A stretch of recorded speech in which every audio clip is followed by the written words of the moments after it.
এখন একটু বর্তমান ইস্যুতে আসি। হুম। স্টুডেন্ট আন্দোলন যেখানে তুমি একদম শুরু থেকে সক্রিয় ছিলে।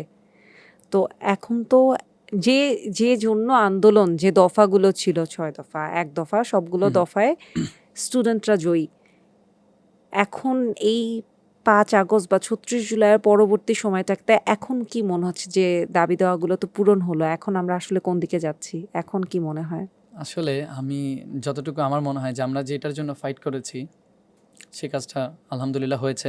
আমি চাইবো যারা পরবর্তীতে ক্ষমতায় আসবে তারা যেন আবার সেম কাজটা না করে। ক্ষমতা খুবই কি বলবো ভালো আবার খারাপও। খারাপ হুম, দিকটাই হুম। বেশি ক্ষমতার। কারণ একটা মানুষ হঠাৎ করে এত বড় ক্ষমতা পেয়ে গেলে হঠাৎ করে দেখা যায় যে তার মধ্যে অনেক চেঞ্জেস চলে আসে। হুম, হুম। সো আমি চাই না যে এমন কারো হাতে দেশ যাক যারা আবার সেই আগের মতো সেম জিনিসগুলো রিপিট করবে। এটার জন্য কেউই ফাইট করেনি। সবাই ছিল, নট জাস্ট আমি। বাংলাদেশের প্রত্যেকটা মানুষই ছিল যতদূর আমি জানি।